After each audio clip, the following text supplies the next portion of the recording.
आह सी धूल उड़ रही है आज, चाह सा काफिला खड़ा है कहीं, और सामान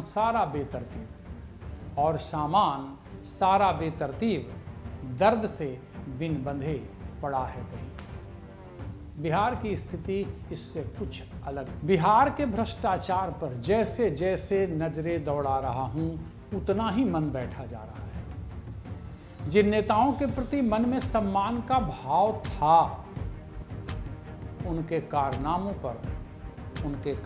को पढ़ कर दिल गुस्से से भर जाता है और दिमाग में। आपको यह बताने की कोशिश कर रहा हूं कि नेताओं का एक बड़ा वर्ग, जिन पर सबसे ज़्यादा जिम्मेदारी थी, जिनको हम कद्दावर नेता मानते थे, जिनके ईमानदारी के किस्से हम हर जन्मतिथि और पुण्यतिथि पर सुनते हैं, उनके कारनामों ने बिहार की क्या दुर्गति कर दी। उनके द्वारा किए गए भ्रष्टाचार से बिहार आज कितना लाचार हो गया, वाकई सुनकर क्षोभ भी होता है, गुस्सा भी आता है और शर्म भी आती है। नमस्कार, मैं कौशलेंद्र प्रियदर्शी, आप देख रहे हैं इंडिया बोले का खास एपिसोड पॉलिटिकल कथा। आज बात फिर से एक बार बिहार के भ्रष्टाचार की। आज बात उन नेताओं की जिनके कारनामे सिर्फ बिहार में ही नहीं, बिहार को बाहर भी बदनाम कर गए। उनके कारनामे की वजह से बिहार गरीबी की दलदल में फंस गया। चलिए शुरू करते हैं।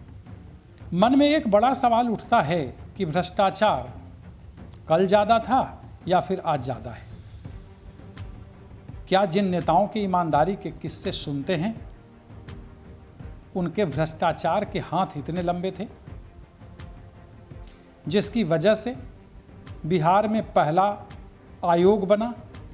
हम जांच आयोग की बात कर रहे हैं। बिहार के पहले मुख्यमंत्री श्री बाबू के कैबिनेट के कुछ मंत्रियों के भ्रष्टाचार के कारनामे और भ्रष्टाचार को लेकर आयोग यानी जांच के खिलाफ रहे नेताओं की मंशा को आज आपके सामने हम कहने जा रहे हैं, बताने जा रहे हैं। जिनके खिलाफ भ्रष्टाचार का आरोप था, पहले उन नेताओं का जरा नाम सुनिए जिनकी जयंती मनाते हैं बड़े शौक से आप। वे नेता थे कृष्ण बल्लभ सहाय, महेश प्रसाद सिन्हा, सत्येंद्र नारायण सिन्हा, राम लखन सिंह यादव, राघवेंद्र नारायण सिंह और अंबिका शरण सिंह। ये नेता 1946 से 1966 के बीच बिहार में समय समय पर सत्ता में रहे नेताओं में शामिल थे। के भी सहाय मुख्यमंत्री व बाकी मंत्री थे। इनमें से 2 जूनियर मंत्री थे। आयोग के कई मामलों में इन नेताओं को दोषी पाया गया था। इन्हीं के भ्रष्टाचारी कारनामों की वजह से अय्यर आयोग का गठन किया गया था। अय्यर आयोग के गठन की घटना बिहार की राजनीति में ऐतिहासिक घटना थी। एक महत्वपूर्ण मोड़ था। राजनीति में ईमानदारी लाने का गंभीर प्रयास था, लेकिन उसे कैसे ठेंगे पर रख दिया बिहार के नेताओं ने। और उसमें सबसे हैरानी वाली बात यह है कि विपक्ष के नेता भी शामिल थे। बिहार की पहली गैर कांग्रेसी सरकार 1 अक्टूबर 1967 को टी.एल. वेंकट रामा अय्यर की अध्यक्षता में एक न्यायिक जांच आयोग का गठन करता है। आयोग इन तमाम नेताओं का, जिनका मैंने नाम लिया, उनके खिलाफ जो भ्रष्टाचार के आरोप थे, आयोग ने कई मामलों में इन नेताओं को दोषी पाया, पर कई कारणों से ये नेताजी सजा से बच गए। इससे इस राज्य में भ्रष्टाचार को जबरदस्त बढ़ावा मिला, क्योंकि भ्रष्टाचारियों को लगा कि वे कुछ भी करके अब बच निकल सकते हैं। अब यहाँ से शुरू हुआ भ्रष्टाचारी, मतलब चोरी भी और सीनाजोरी भी। नेताओं को लगा कि इससे कुछ होने जाने वाला नहीं है। मतलब साफ था कि भ्रष्टाचार करने के बाद उसकी जांच के लिए जिस आयोग का प्रयोग हुआ, उस आयोग ने इन्हें जिम्मेदार भी ठहराया, लेकिन उसके बावजूद इनके हाथ इतने लंबे थे कि ये बच गए। जिस गैर कांग्रेसी सरकार ने जांच के लिए आयोग का गठन किया, उन नेताओं के कारनामे तो और हैरान करने वाले हैं। अय्यर आयोग की स्थापना की मंशा को विफल करने में खुद वे लोग भी बाद में शामिल हो गए जिन लोगों ने 1967 में अय्यर आयोग बनाया था।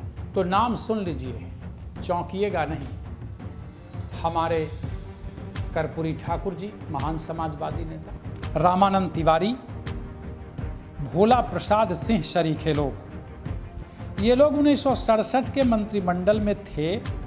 बाद में 1970 में कर्पूरी ठाकुर ने संगठन के साथ मिलकर बिहार में सरकार बना ली। भोला बाबू तब जिंदा थे जब उनसे प्रेस ने जब बात की थी तो उन्होंने बताया था कि संगठन कांग्रेस के साथ मिलकर सरकार बनाना एक गलती थी। तब संगठन कांग्रेस के नेता थे कृष्ण वल्लभ सहाय, महेश प्रसाद सिंह, सत्येंद्र नारायण सिन्हा और अंबिका शरण सिंह। 1970 के दिसंबर में कर्पूरी ठाकुर बिहार के मुख्यमंत्री बनते हैं। हद तो तब जब अय्यर आयोग ने अंबिका शरण सिंह को दोषी ठहराया तो माननीय मुख्यमंत्री कर्पूरी ठाकुर ने अंबिका शरण सिंह या दोषी अंबिका शरण सिंह को राज्य वित्तीय निगम का चेयरमैन बना दिया। याद रहे, अय्यर आयोग ने 5 फरवरी 1970 को अपनी रपट सरकार को सौंप दी थी। अब भला आयोग द्वारा दागी संगठन कांग्रेसी नेताओं के खिलाफ ऐसा मंत्रिमंडल कैसे आगे कार्रवाई करता जिस मंत्रिमंडल में उस दल के प्रतिनिधि मौजूद हों। आप जिसे बड़े गौरव से प्रतिपक्ष कहते हैं ना, विपक्षी नेता, कर्पूरी ठाकुर का नाम लिया जाता है। आप इसे ऐसे समझिए कि यह गैर कांग्रेसी दलों में नैतिक पतन की शुरुआत थी। बाद में तो पतन होता चला गया, इससे भ्रष्टाचार बढ़ा। इस संदर्भ में बीपी मंडल के मंत्रिमंडल की कई लोग सराहना करते हैं जिसने अय्यर आयोग को भंग नहीं किया। हालांकि ऐसा करने का उस पर भारी दबाव था। अय्यर आयोग के गठन की घटना मैं पहले भी बता चुका हूं कि बिहार की राजनीति में एक ऐतिहासिक घटना थी।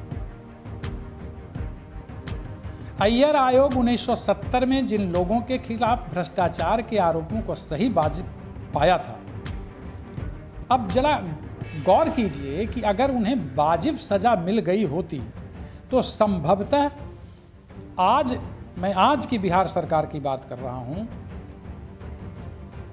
जिस तरीके से हर जगह से कहीं ना कहीं से आरोप आ जाते हैं भ्रष्टाचार के, वो नहीं होता।